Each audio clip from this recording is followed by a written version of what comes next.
Good evening, everybody. I'm going to try not to yell into this microphone. It's much better than the one I used yesterday. Good evening, everybody. I am Sudip Parikh, and I have the incredible privilege of serving as the Chief Executive Officer of the American Association for the Advancement of Science, or AAAS, and it is my privilege. More of that later. It is my privilege to thank you for joining us, for attending, and thank you for joining us for the 14th annual Golden Goose Award ceremony. Now, I got to tell you, it's raining outside. It's raining outside, and it was raining last year, too. And yet, so many of you have come through the rain to be here. And, in a town where everybody seems to be upset with one another, you're going to have a wonderful time this evening. Because we're going to be joyful and celebrate science for what it is and what it can do. So we're delighted that you're going to be here to highlight some unexpected impacts of federally funded scientific research and honor some of the individuals behind those impacts. AAAS is proud to be a Golden Goose Award founding organization, telling the stories of the science that changed our lives and the scientists who take chances and the reasons that it is vital to continue to support research and innovation and discovery. We welcome all of you here to help honor the achievements of this year's honorees.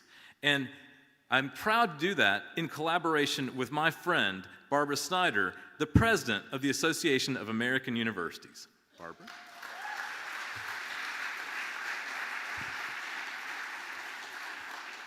Thank you, Sudip. I am Barbara Snyder, and I have the privilege of serving as president of the Association of American Universities. We are 69 of America's leading research universities, and like Sudip's organization, we helped start the Golden Goose Award in 2012. We're proud to be a co-founder and continuing supporter of these awards because at AAU, we understand that pure, curiosity-driven scientific research can yield discoveries that not only advance science, they also make our nation healthier, stronger, and more prosperous. As is so often the case, this year's Golden Goose awardees all have connections to research universities. And most of the research conducted at our universities is supported by federal funding. Indeed, NIH and NSF funding are responsible for the research achievements that we celebrate tonight. The federal government's ongoing commitment to fund university-based scientific research has repeatedly proven to be a wise investment, helping the nation achieve its priorities. Now more than ever, we must reaffirm our commitment to the strategic research partnership between the federal government and research universities. This partnership has helped keep the United States at the forefront of scientific advancement for my entire lifetime. You will and don't ask how long. You will soon hear the stories of the individuals we are honoring tonight. Having had the opportunity to read their stories, I can attest to the fact that they are an accomplished and truly an inspiring group. Moreover, their stories are great examples of how federal funding for fundamental research pays off, even when the topic might sound esoteric. Let me conclude by saying thank you to our partner AAAS, to my friend Sudip Parikh for continuing to put on the Golden Goose Award ceremony to make sure that these stories get told and this work gets celebrated. Thank you.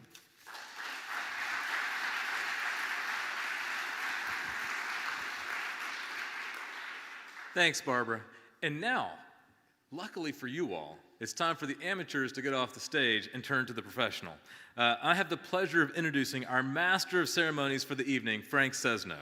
Frank is an Emmy Award-winning journalist and currently serves as Director of Strategic Initiatives and Professor at the School of Media and Public Affairs at the George Washington University.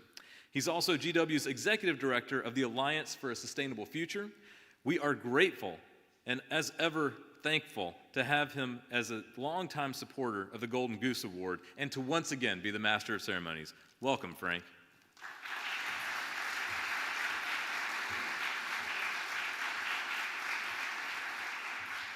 Thank you, Sudip. Thank you, Barbara.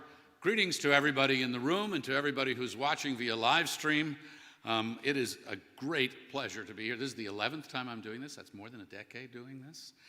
I do it because I love it. I do it because I'm a journalist and a storyteller. I'm an educator. As you mentioned, I lead the Alliance for a Sustainable Future. We will not have a sustainable future without sustainable science. So these stories are critical to know, to share, to broadcast, and to use to inspire others, and to recognize the extraordinary work that gets done. As you know, the Golden Goose Award celebrates science that has returned significant, yet unexpected benefits to society. Tonight, we will honor 2 teams of researchers whose federally funded work may have seemed silly or odd or obscure at the time, but it ended up making a real significant and in many cases life-saving impact. While they are no longer with us, the amazing thing about science, the wonderful, magical thing about science is that a life's work can be a legacy. The discoveries that these individuals made have paid dividends and again affected and saved lives far into the future. That's one of the things we're celebrating tonight, scientific contributions that resonate through generations.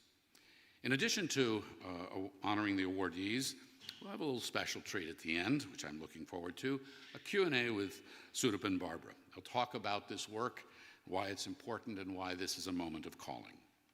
We have lots of folks to thank. I want to start by thanking all of you in the audience who've submitted Golden Goose nominations over the years and shared with us the stories of science and with others the stories of science. Nominations for the Golden Goose Award can come from anyone, really.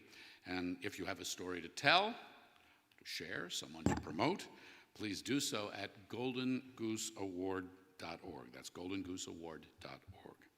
Nominations are evaluated by a distinguished panel of scientists and science professionals who comprise the Golden Goose Awards Selection Committee. We're thankful to have some of them in the audience, so would you join me in thanking them right now?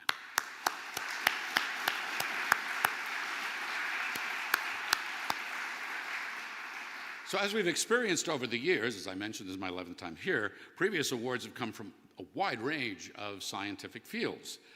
The work has led to life-saving medical treatments and tools, saved billions of dollars for farmers, laid the foundation for our modern internet, artificial intelligence, to name just a few of these things. So there are a number of special thanks, and we need to start with Congressman Jim Cooper of Tennessee, who helped establish the Golden Goose Award in 2012. He's always understood the power of storytelling, the importance of telling stories about science. So thank you, Jim Cooper.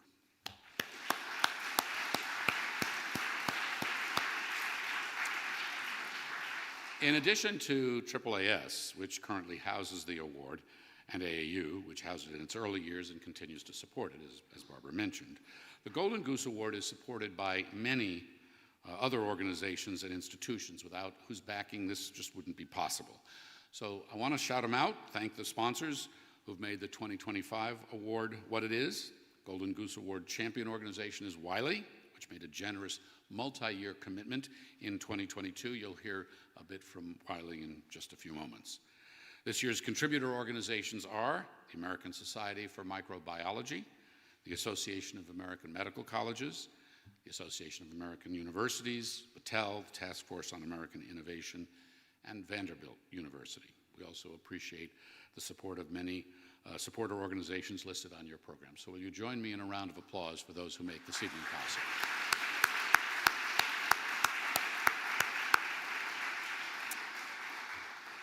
The Golden Goose Award has always had strong bipartisan support in Congress. Let me repeat that. The Golden Goose Award has always had strong bipartisan support in Congress. We are pleased. It's okay, you can do that. We're very pleased to have some of our congressional supporters here tonight. We call them the Gaggle. Get it? Golden Goose, Gaggle. We call them the Gaggle, and we're going to ask them to come up and share a few words with you. I'd like to start with Congress's only PhD physicist, champion for sustained federal investment in scientific research. He co-chairs the Inventions Caucus, the R&D Caucus, and the National Labs Caucus. Please join me in welcoming Illinois Congressman Bill Foster.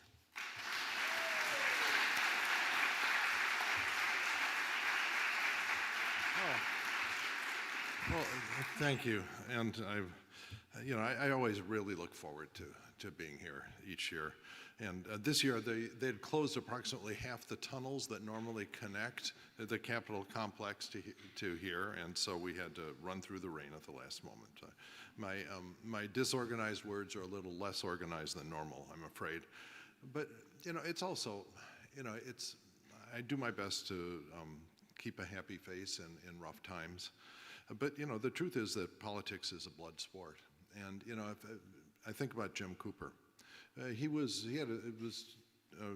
political career was terminated because he was drawn out of a district because the party that draws the maps in his state could, and they realized, it's not exactly complicated science. If you have a state that leans strongly one way or another, one way to win every single congressional seat is to just adjust the map so that the voting demographics of every seat in the state are the same as the state as a whole, making every single seat unwinnable for the other party.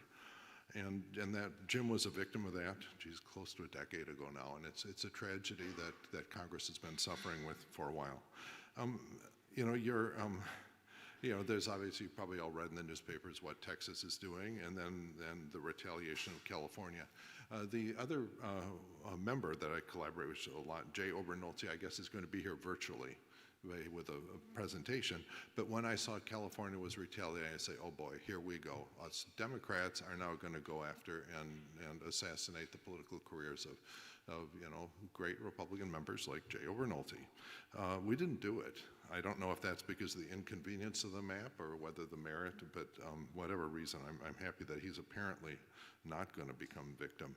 And I'll say a little bit more about that at the end. But it's a tough thing. You said a little bit about me. And I just, the biggest reason that makes me smile when I think about this event coming up is you communicate the joy of science. That when you're sitting there, you're working hard, completely focused, and sort of out of the corner of your eye, you see something weird happening that shouldn't be happening, and let's go have a look at that. And then you find that what is happening is absolutely fundamental and changes the way you think about the universe. I think I probably in a previous year described, my PhD thesis experiment was looking for proton decay, and what we found instead was the neutrinos from a supernova that exploded 160,000 years ago, completely different. And now one of the big struggles of science funding in the United States is to complete the construction of a gigantic neutrino experiment that may well find proton decay. And so this is what's really what's great about, one of the things that are great about science. And I'll say a little about your two awardees. Let's start with Joseph Gall. It is who obviously owes his career to funding from the NSF and NIH, and that can't be repeated often enough. But reading the Wikipedia article on his career, it's in the words of the great departed Tom Lehrer, who I bet many of you are fans of, reading that Wikipedia article makes you realize how little you've accomplished in your life, which is, it's really fundamental. And that's what happens when you just keep your eyes open and you're collaborative and you try to be, a mentor to everyone you meet. And it's one of the things, I try to do in politics, and I try to do in science as well. And the other awardee, the team that discovered Cisplatin, that's more personal because this is the 50th anniversary of the company my little brother and I started when I was 19 and he was 17. We started a company that now makes most of the theater lighting equipment in the United States, and it's big and successful, and as of the end of last year, it's now 100% owned by the employees. So did an ESOP transition. It's 100% owned by the 1,500 employees that now work there. But several years ago, my little brother, who deserves most of the credit for it, got cancer. And he passed away from it. But he got probably 4.5 years of good life because of the scientific progress that's made on understanding cancer. Because the initial diagnosis was, okay, if nothing happens here, you're just go home and get your affairs in order because you're not going to be here in a few months. And that was what was told. But then they threw the whole modern inventory, immunotherapy, a monoclonal antibody that was a direct hit on the driving mutation of his cancer. But behind that was a background of treatment by cisplatin. And, without that, the cisplatin, which was for decades the mainline treatment for a large number of cancers, probably has contributed as much to the increased survival rate for cancer as any single drug. That the number of QALYs, as they say, quality-adjusted life years produced by that drug is probably unmatched among other cancer drugs. And so I just want to personally thank them. I understand that some of the family is here. Is that right? Anyway, family, thank you. So what you're getting is a posthumous thank you, posthumously from my brother, for what people that we love did. So thank you. And I just want to close with a little positive note. It's easy to just sit there and get super partisan in this town. But I'll tell you an experience I had. There is one of the things I fight for hard in the budget, naturally, out of, I guess, self-interest, is the Department of Energy Office of Science budget. I represent 2 national labs, okay, and so I'm fully conflicted, but I fight like hell to try to get a good budgetary mark for the Office of Science every time. And so I'm a partner in many things in Congress, on the Advanced Nuclear Caucus and other, with a guy called Chuck Fleischman, a representative from Tennessee, who he comes to me with science questions all the time. He's not a scientific guy, but I talk with him and I make sure that he understands and he's able to share my joy in science. He is the chairman of the Appropriations Committee subcommittee that deals with the Department of Energy Office of Science. And they had their markup of the budget, and as they all know, the proposal coming out of the White House was bad. It was like a 15%-ish cut in the Office of Science, and that would have been a tragedy for thousands of scientists around the country, and not just at the national labs. And so that what happened is that we were just having a normal vote series, and all of a sudden Chuck came up to me and, Bill, you're going to love the mark that we got out of my subcommittee on the Office of Science. And instead of being down 15%, it was up 2.5%, which it covers inflation, which...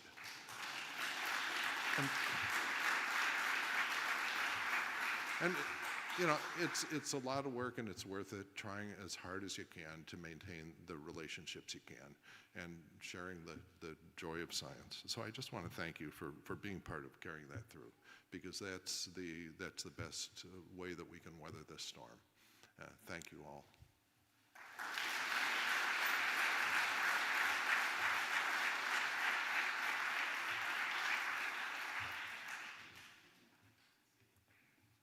Thank you, Congressman. Next, we'd like to welcome Senator Todd Young of Indiana. Senator Young played a key role in crafting and the passage of the CHIPS and Science Act, continues to be a champion of U.S. innovation and competitiveness and science. Senator Young, glad to have you here. Come on up.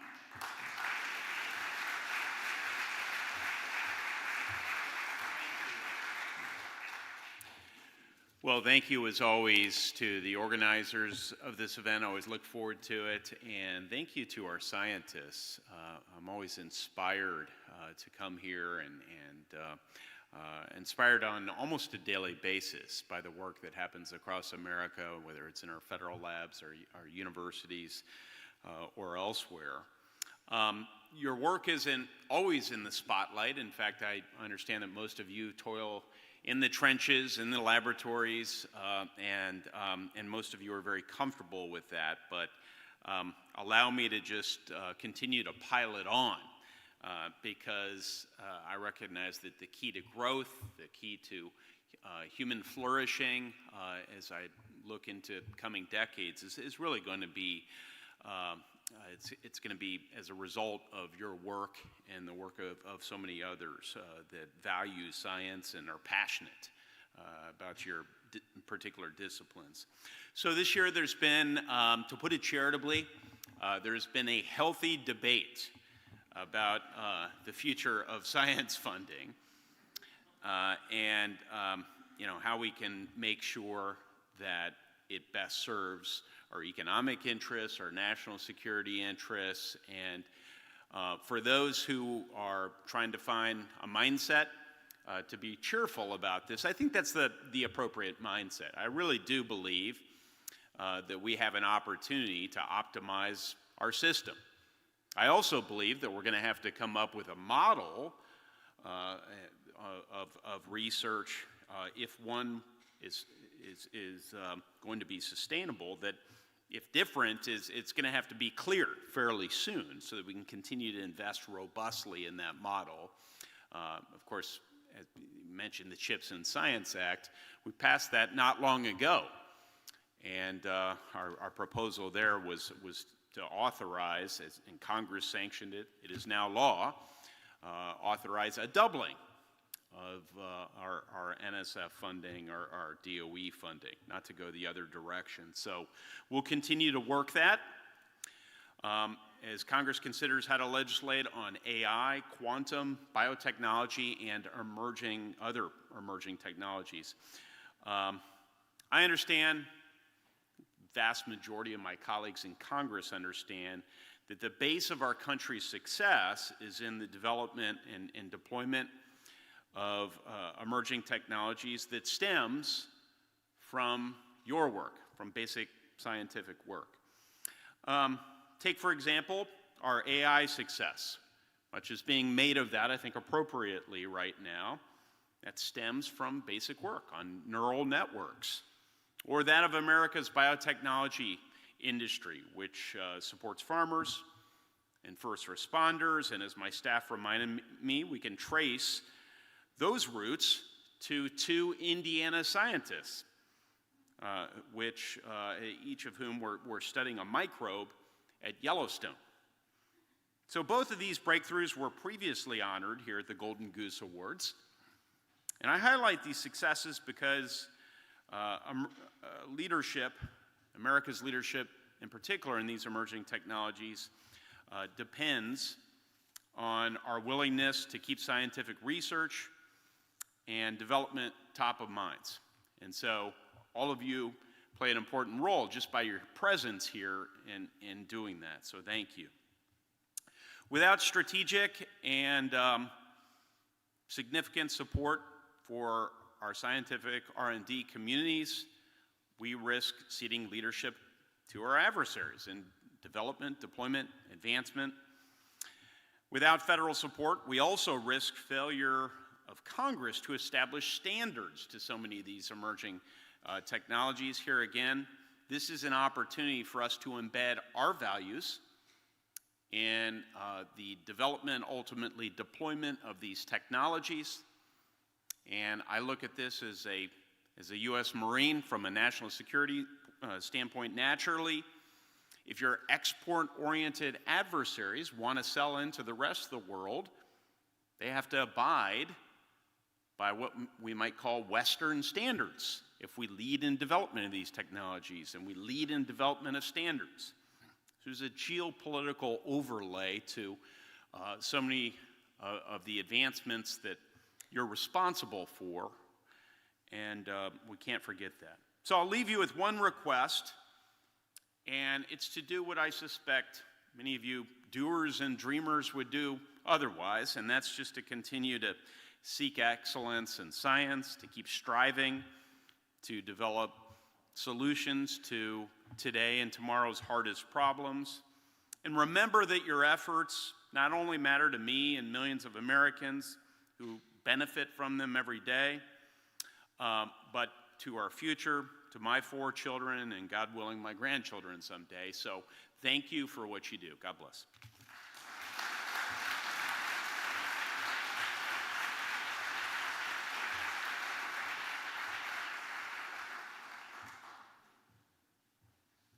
Senator, thank you very much. Next, we're pleased to welcome a new member to the gaggle, to our Congressional gaggle.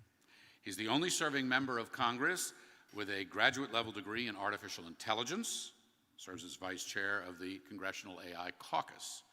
He also chairs the House Science Committee's Subcommittee on Research and Technology, where he's been a champion of U.S. scientific enterprise. He couldn't be with us here in person this evening, so through the magic of video, we are delighted to be joined by California Congressman Jay Obernolte. Hello everyone, it's Congressman Jay Obernolte, and it's an honor to help celebrate the Golden Goose Awards with you. I serve as the chairman of the Research and Technology Subcommittee, and as such, I lead a bipartisan group of legislators who believe strongly in the power of federal investment in basic science and research. That's why these awards are so important. There is no more efficient investment of taxpayer resources in basic science and research and technology. These are the discoveries that drive not only the expansion of our economy, but the advancement of the frontiers of human knowledge. That's why these awards are so important. I'd like to congratulate our award winners. Thank you for everything that you have done to advance the frontiers of human knowledge and to drive our economy forward.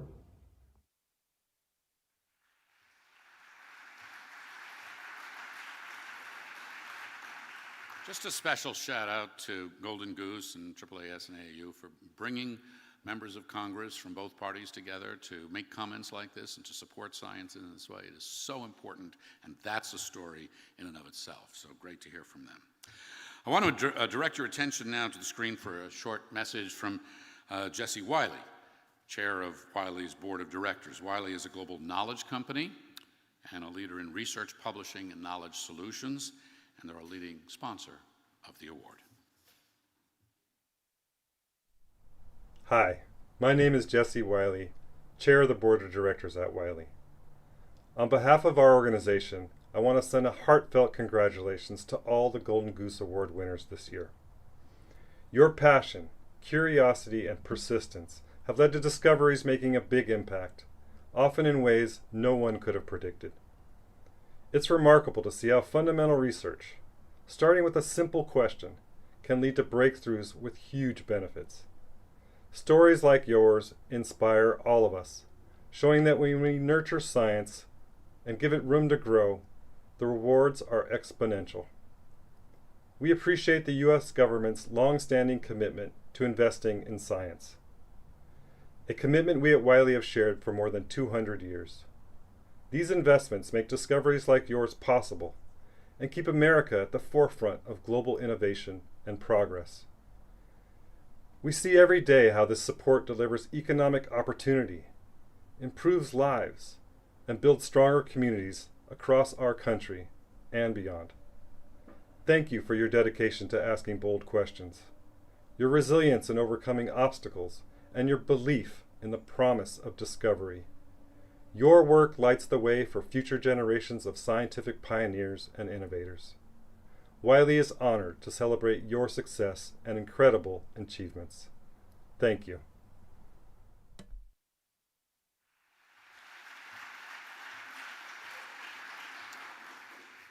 Before we move on to the next part of the evening and our ceremony, just a few shout outs, if I could, to those in our audience and joining us through our live stream. First, we'd like to welcome previous Golden Goose awardees and family members viewing the ceremony virtually. Welcome to you, as well as someone from our very first class of awardees who's joined us, Rodney White, one of the innovators behind a novel bone graft material. The Golden Goose Award has honored over 80 researchers, funded by a wide variety of federal agencies, making remarkable breakthroughs, telling tremendous stories, again, helping humanity and the planet. So how about a round of applause for all of our previous awardees and those in the room and in live stream.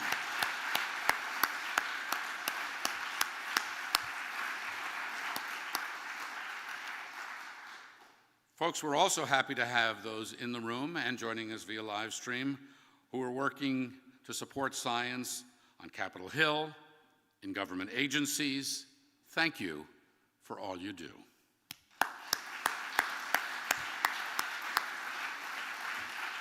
So now there's another Golden Goose tradition we turn to. It's our video, our documentary video that features the stories, tell the stories of our winners. This will help to get you know the 2025 Golden Goose awardees, what they've done, the legacy they've left, the difference they've made. So here, now, the film.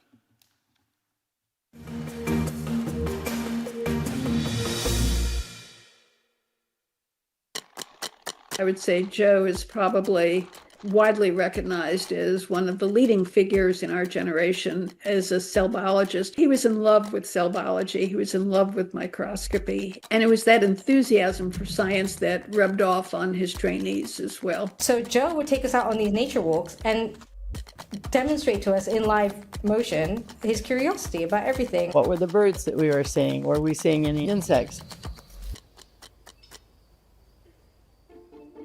He was somebody that you could get along with and would be just as comfortable talking to somebody sitting on a train, finding out about them as he was talking to somebody at the Nobel Prize ceremony.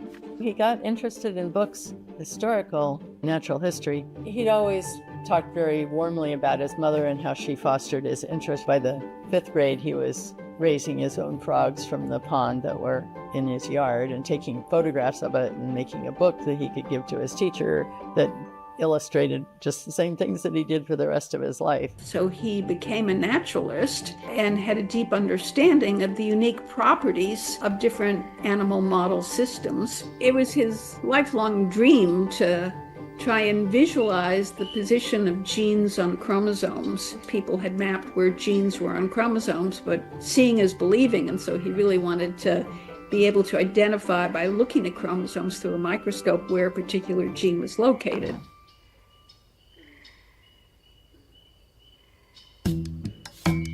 In modern terms of understanding how our DNA works, we are more and more aware that we have all these letters in our genome. When you think about trying to understand any short segment of that, the short segments comprise your genes. All these pieces mean something, but how can you study that? How can you light it up, literally make it light up? The Where's-Waldo analogy is that the view that you have when you spread out chromosomes is that crazy picture. There's so many people, and I think that that represents all the genes. Waldo is the gene of interest. My strategy when I play Where's Waldo, though, is to literally look line by line till I find it. That's very, very cumbersome and time limited. So you want a quick way to sort of snapshot it. So by having a probe that matches that target, you can try and just wash it over, and this probe is labeled, and then you can hit that target. Suddenly, when you hit the button to look at just the label, out of all of that mess, you finally see Waldo.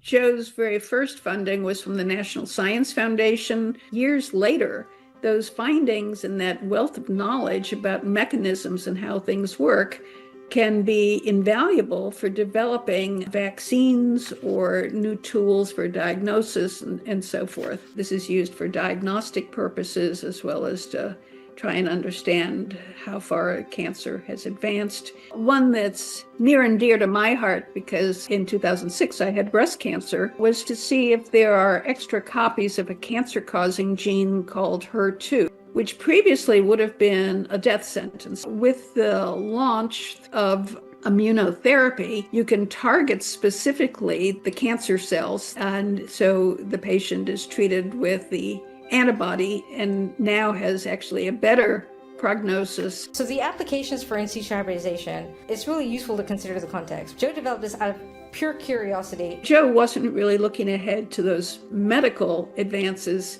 The method itself and the development of the method was something that was going to be useful to the whole field of scientists. At the time that I was a graduate student, it was expected that if you got a PhD as a woman in science, you would end up for your career being a research associate in a lab run by a man. But Joe had other expectations for us, and that is that we would have our own independent careers as successful scientists. Somebody noted how many students were women from Joe's lab and named us the Gall Girls, and so that name kind of stuck. He did support women in science, but I think it was maybe incidental to the fact that he was just a brilliant mentor. In fact, the women that he trained went on, many of them, to amazing careers, including 4 members of the National Academy of Sciences, president of the Genetic Society of America, and of course, a Nobel laureate as well. The federal government is so important in terms of being able to support basic biomedical research so that we can get a better understanding and growth of knowledge of basic mechanisms of how things work, because piecing that all together down the pike can lead to significant medical advances. A young researcher could learn to follow their passion and not be swayed necessarily by what other people are doing, to think on your own. There's still lots of problems to be solved and questions to be asked. Go into this as a profession if you really truly enjoy the excitement of exploration of the unknown, of how things work in the natural world. That's the nature of humankind, and that's how we've advanced to where we are today.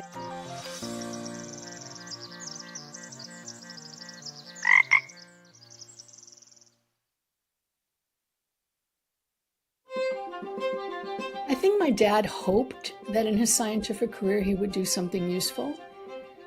Doesn't everybody start in a laboratory thinking, I'm going to discover a cure for cancer? But he actually did. And that was probably somewhat unexpected. It wasn't a goofy idea, but it certainly didn't have anything to do with cancer.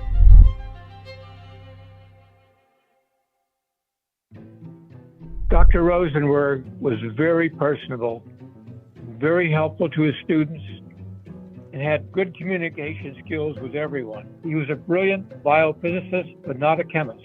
But that's actually maybe one reason why this worked for him. Innovation often comes from the side. He would sit for hours in the living room and just listen to classical music. He would definitely use that as a way to think through things. This whole story began when he and Dr. Loretta Van Camp were doing experiments in bacteria. They wondered if passing electric current through it would change the bacteria in some way. They did a bunch of experiments which demonstrated that when that happened, it was a platinum electrode that was causing this to happen. It was a very slow process over approximately 5 years. But he was able to put together all the pieces to realize that it was a platinum compound that did it.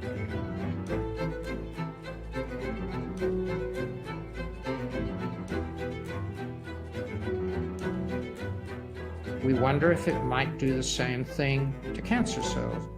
He contacted the National Cancer Institute to ask them for support in testing these compounds against tumors in mice.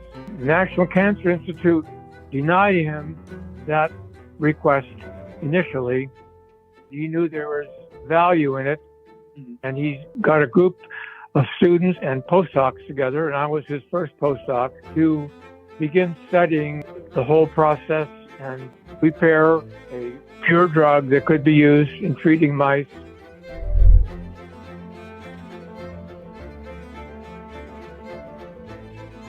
Work over many, many years that finally led to approval in 1978 of cisplatin. And of course, you know what results were after that. Has been an amazing drug, still in the clinic after basically 47 years. Cancer at a cellular level is actually pretty easy to understand. It basically is the phenomenon of uncontrolled growth. Cisplatin probably does a lot of things at a cellular level, but the fundamental key is that it interferes with the ability of DNA to replicate. And so it kind of locks on to the DNA molecule and stops the process of cellular division. One of the major impacts of Barney Rosenberg's work is kind of reflected in my own career. I started in my training before cisplatin was available, and so almost every cancer that was metastatic actually caused the death of patients within about 2 to 3 years, sometimes faster.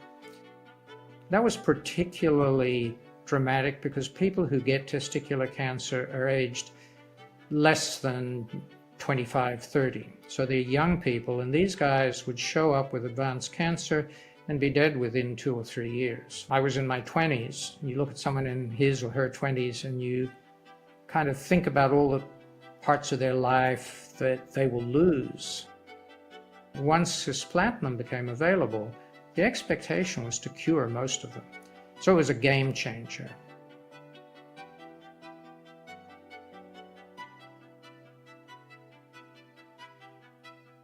I have the greatest respect for Rosenberg, a brilliant man.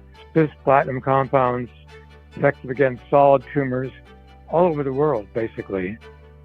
He got a lot of letters from patients that said, I owe you my life.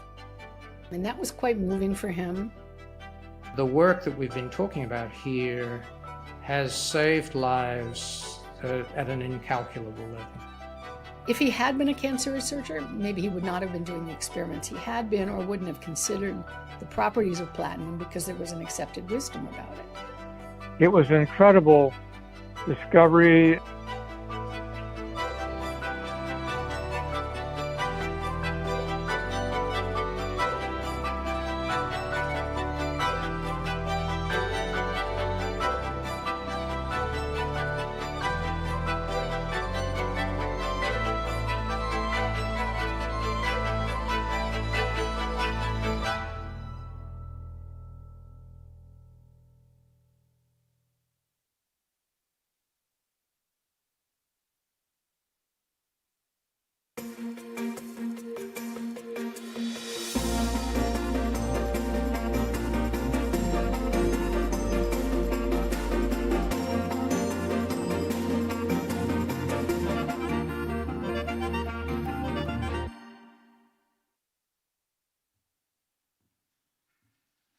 Pretty inspiring stuff, huh? Pretty inspiring stuff. Well, before we move on to this next part of it, I do again want to thank our hosts for making this possible and thank the family members who are here. So let's bring up the folks to present the 2025 Golden Goose Award. First, Sudip Parikh of AAAS, Barbara Snyder of AAU, to help us hand out the awards. Sudip, Barbara.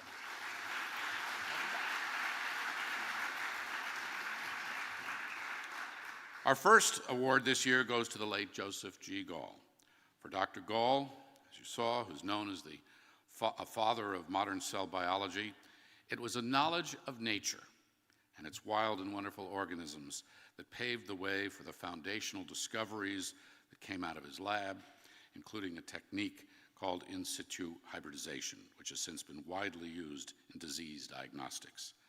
Dr. Gall was also a renowned mentor, so we welcome Dr. Diane Dwyer, wife of Dr. Gall, to the stage to accept the award on his behalf.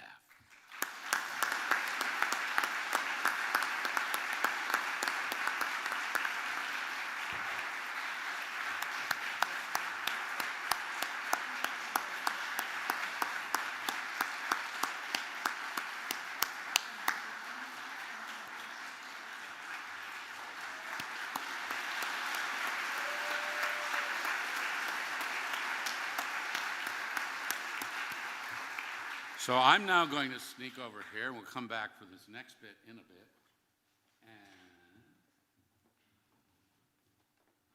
And hi there. Hello. Thank you for being here. Yeah, it's on, I think. Hello. There we go. Good. So we'll get to spend a few minutes hearing from you and with a couple of questions before we recognize our next. So, as we know, you were Joe Gall's wife. Video talks about how he loved nature. We saw a bit of that and how it was inspired. So tell us a little bit more about that nature to lab to breakthrough connection. I think you saw some of the pictures of when he was a boy, a very young boy, interested in frogs around a small decorative pond in his home. And that continued to like the 5th grade when he wrote a book on animals. And he said, a puppy is like a dog and a kitten is like a cat, but a tadpole is nowhere near what a frog is. So I think even at that young age of probably about 11, he was interested in metamorphosis and exploring more. And then through high school, he was able to acquire through his father a real microscope, and that he always considered that sort of as Alice in Wonderland, through the looking glass, that being able to just suddenly visualize all the things that he'd been wanting to see.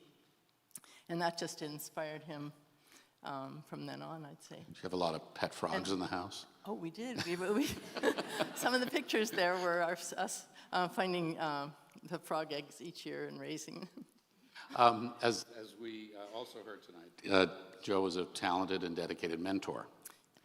And that was important to him. One example of the mentorship we didn't hear much about in the video involved research on stretches of DNA called telomeres. You and he went to the Nobel Prize ceremony around that with his former trainee Elizabeth Blackburn, who won in 2009 for her pioneering work. So tell us about that experience and what that meant to Joe. Well, it was certainly incredible to go to Stockholm and be part of the Nobel Prize ceremony. And it really was a highlight of Joe's career to be there. And to have his research in his lab recognized at that high level was really important to him, and really, I think that it also stressed his mentorship, because it was not just Liz Blackburn, but also her student, Carol Greider. So I think it shows sort of the value of mentorship and then passing that on to the next generation of scientists. So much a part of science, right? You have a favorite bit of advice you think he'd give to scientific problem solvers in the lab? I think that he just loved being in the lab. I mean, that's why he wanted to not do administration. He wanted to do bench research. And so I think it's following what you love and following your passion, and at the highest level of scientific integrity, which is Thank you very, very much for being here tonight, and thank you very much for everything you do and for joining us to recognize Dr. Gall's work. Thank you. Thank you very much.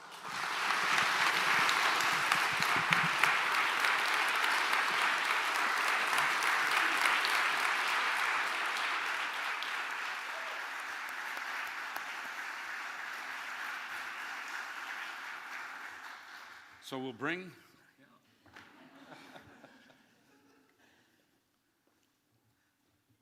okay, our second award tonight goes to the late Barnett, Rosenberg, Loretta Van Camp, Thomas Krieges. In the 1960s, Rosenberg's lab examined how electric fields affect cell division in E. coli bacteria. You saw some of this in the video. Their observations and experimentation led to the development, as you saw, of cisplatin, platinum-based chemotherapy drug that has improved survival rates, and most notably for patients with testicular cancer, to over 90%. So we welcome Tina Rosenberg Varenik, daughter of Dr. Rosenberg, Dr. Eric Hegg, Dean of the College of Natural Science at Michigan State University, MSU, accepting the award on the awardee's behalf. Please join us.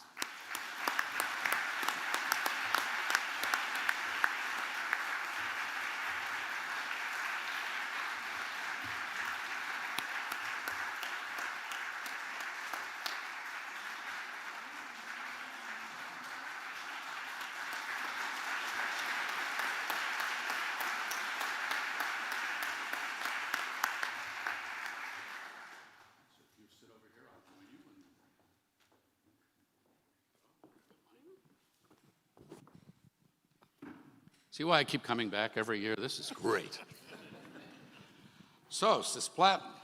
Tina, let me start with you. We learned a bit about your dad, Dr. Rosenberg, in the video. Tell us a little bit more about him. And what do you think he'd say if he were here tonight? He would say that you should fund federal science research.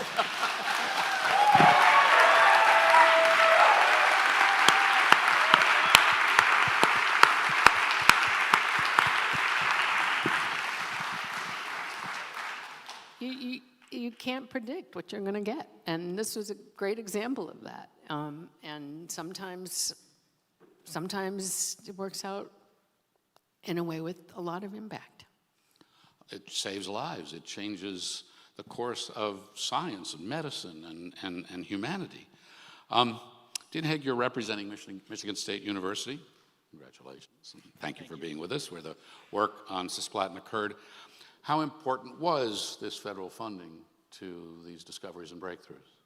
Well, it was absolutely critical, right? Because you have, in this case, the National Science Foundation, who was funding really fundamental research, trying to understand how cells worked, and following a hypothesis that later turned out to be not 100% correct, all right, not correct at all, that maybe... That happens in That's science. right, exactly, right? A lot of our best hypotheses turn out not to actually be correct, but you learn something along the way. And in this particular case, what they learned was really transformative. And it wasn't just the discovery itself, but the intellectual leap that Barney Rosenberg made when he saw that, when he saw those initial results. If I put myself in his shoes, would I have made that intellectual leap? I don't know that I would have. It says something about his creativity and his ability to think outside the box and the team that he put together. And that was because of the basic research that he was able to do and then follow it in new and interesting directions, to the point where then that simple question, how does electric fields impact cell division, turns into an anti-cancer drug. I love the way you just did that, because it's so important for people to realize this. People in science understand curiosity can lead you down all these different paths and lanes, and suddenly, oh my gosh, I didn't know about this, or what do I have to look? But oftentimes people outside of science don't realize how long that takes, how unexpected that can be, and how something that you think is, I don't know, not inconsequential, but maybe becomes very consequential. We've talked a lot and heard a lot tonight about telling stories, and that's what we're doing. But I'd like to ask you both to do that a bit. Thinking about the impact on patients, on people, that we've talked about here, how consequential this cisplatin really has been. Have you met individuals who benefited from this drug? I would assume so, and can you tell us about some of that? I've met a lot. Sometimes when people find out who my dad is, they will tell me about a relative or a friend or themselves who was treated and cured with cisplatin.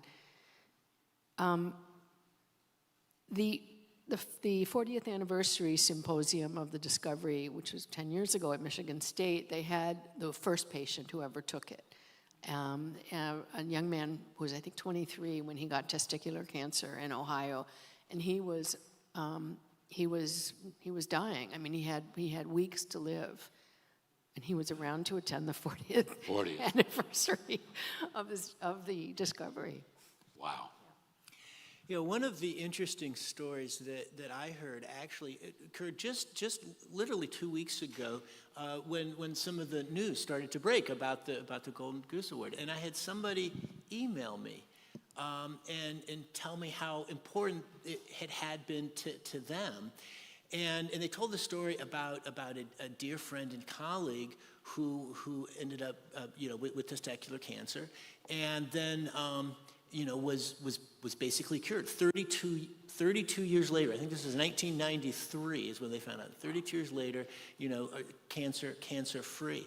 And then on top of that, this person also had another sort of direct connection because her daughter actually received a scholarship to be able to attend Michigan State University that paid a good portion of her tuition. And that scholarship was actually from Thomas Krigas, who was taking the royalties that he had obtained and then giving them back to the university to the students who could attend. And this particular student went on to become a Rhodes Scholar. And I mean, so these are things that you just can't predict. All the amazing things that can happen. You like your job, don't you? I love my job. Well, thanks to you both, and please join me in recognizing the incredible work of the Cisplatin team and both of you for being here. Thank you.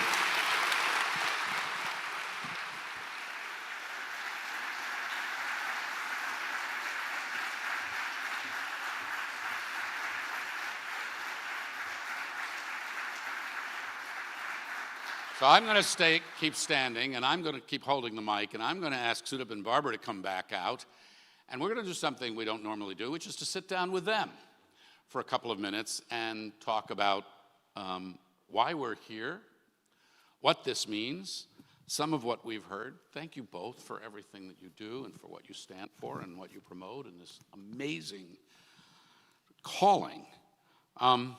As we've said many times, the Golden Goose Awards are meant to showcase, yes, curiosity-driven science, but how federal funding is so essential to this work and can take us in these directions we never imagined. So could you talk a little bit about that, curiosity-driven science? Let's start with that.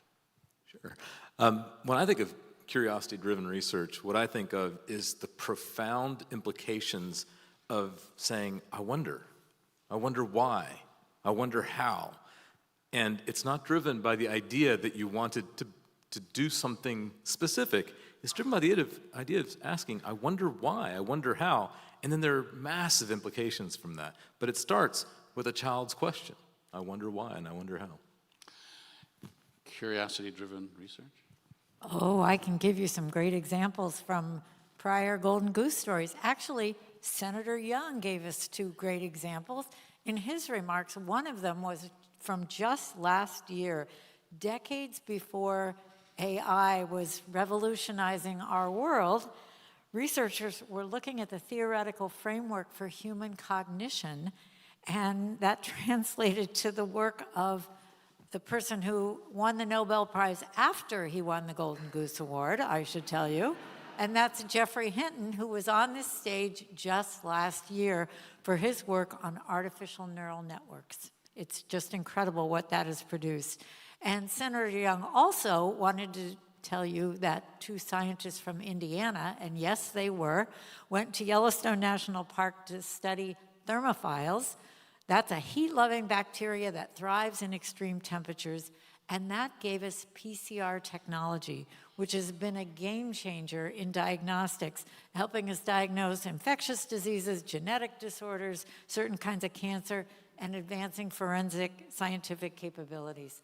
2 remarkable stories, just one of the many. We don't know where the next discovery will come from, but think of the world we would be living in if we hadn't had the benefit of just those 2 Golden Goose Award winners and the 2 we celebrated tonight. Exactly. They're great examples. You just want to jump in there? I just wanted to say that we have a history of predicting Nobel Prize winners here at the Golden Goose Awards. We've done it a couple of times. That's true. Stay tuned is what stay tuned is what I'm saying. They're really great reflections. I think about this a lot, while we're sort of taking this memory lane, jaunt. I asked you before the ceremony if there were stories we should revisit from what we've seen. In 2016, Golden Goose recognized a story on how understanding, okay, ready? The sex life of the screwworm led to a novel pest control technique that eradicated the deadly fly in North and Central America. Now that sounds but it was transformational in saving the livestock industry and consumers literally billions of dollars over the past 60-plus years.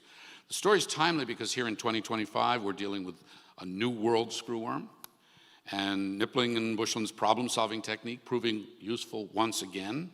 So we went into our archives to give you just a piece of the story that we saw back then because it's relevant now.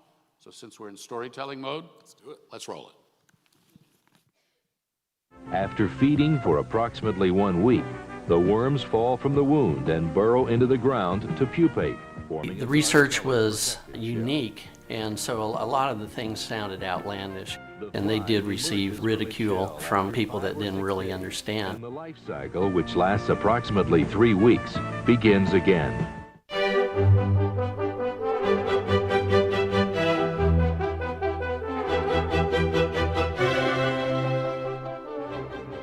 Screwworm fly is a parasite, a nasty parasite.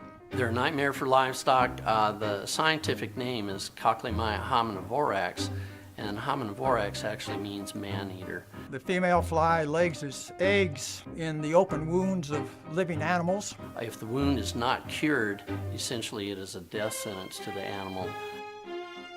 The economic losses prior to 1950 to the livestock industry alone, particularly cattle in the southern United States, probably were several $1 billion per year.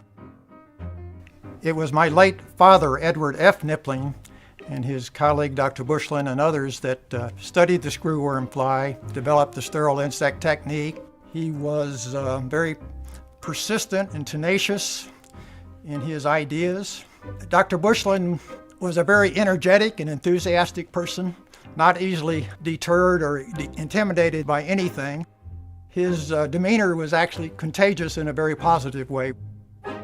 Well, if there was a way that you could mass produce this species and then have a way that you can sterilize them, and so you could go to the field and release sterilized insects in a number sufficient for the fertile females in the wild populations to have more of a chance of mating with a sterile male, over time the population will crash. Certainly did generate some skepticism, more among professional entomologists rather than the public. They too, at that time, thought the notion of birth control in insects, particularly an insect named the screwworm, was humorous. This idea was just so unique that nobody just took it seriously. In 1953, they conducted a field trial at the island of Curacao and were highly successful in completely eradicating the screwworm fly in a matter of several months. In 1959, the state of Florida and southeastern bordering states were declared completely eradicated of the screwworm fly. The state of Texas and other areas of the Southwest in 1966. In Mexico in 1991. And then the program was extended all the way to Panama, where eradication was declared in the year 2006. If the work of Knipling and Bushland had not been funded by the U.S. government originally, the price of milk, dairy products, beef, leather, everything would increase because there'd be much more money involved in animal husbandry. Variations of it are under active development to sterilize or introduce genetic defects into the captive population, mosquitoes that carry the Zika virus, for example. None of that would have been possible without the work of Knipling and Bushland.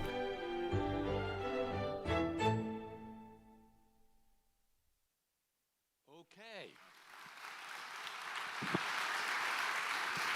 Sounds screwy, right? But look at the breakthrough, right? Look at what happens.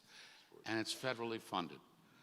So what about federal funding and where we are and the appeal that needs to be made? Well, I will say the federal government's funding is truly irreplaceable. For one thing, a lot of the things you've seen today grew out of what we talk about, curiosity-driven research. The federal government isn't the only place that can fund that. Private industry, I don't care what you hear, is not going to step in and fund all of that work. They have responsibilities to their shareholders to turn a profit, but these scientists are working just to answer questions. And that's the kind of work, basic research, that the federal government uniquely can fund and has funded to tremendous impact from the stories today and so many others. You know, there are people out there that will tell you that we're in a period of scientific stagnation. They'll say that out loud.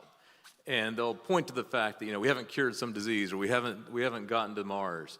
And what I'd say to them is that they're not looking out the window. We are in a period of scientific expansion beyond belief. When I think about the fact that we have this extraordinary opportunity in front of us, that there is magic to be found. There is magic to be found because scientific inquiry gives us windows into things we never thought possible. We know that there's more physics out there. We know that there's more biology out there, and we have no idea what the implications of that are. And you're exactly right, Barbara, that private industry, as wonderful as it is, just doesn't have the time horizon that the federal government does. And if you're going to look at things far out into the future, that takes the will of a people. It takes the will of the American people. And so basic research, discovery research being supported by us, the people of America, is what's going to actually bring us that magic that's going to cure disease, that's going to build something extraordinary, that's going to take us to new places. And that is something worth fighting for. So to both of you, what's the call to action for people here tonight? What can we do?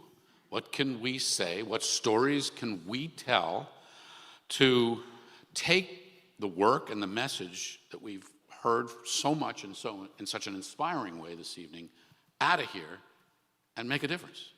Well, first, we can say a huge thank you to those members of Congress. You heard from 3 of them tonight, but there are so many others who stand up for research funding on both sides of the aisle every single year. We are so grateful to them, and we hope that that continues, despite what Senator Young referred to as a healthy debate.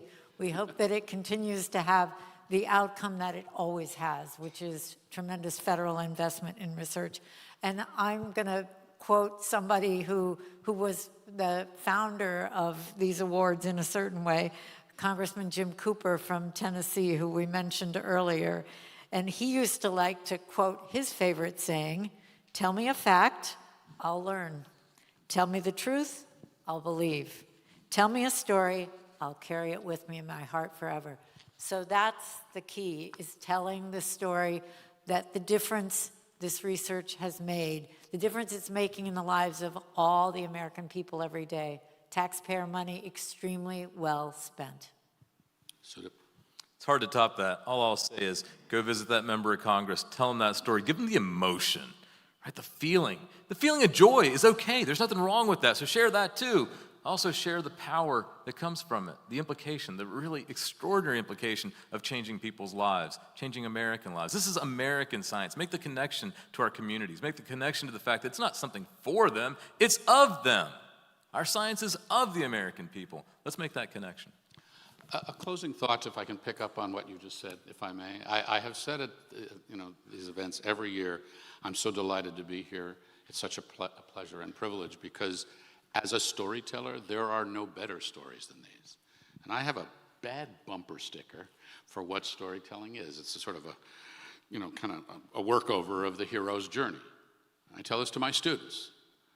Compelling characters overcoming obstacles to achieve a worthy outcome. What is that outcome? It's saving lives. It's making this a better, healthier, cleaner, more sustainable planet. It's transforming the human experience to a better place. What are the obstacles? That's a crazy idea. If things blew up in the lab, I don't have enough fun. There are enough obstacles.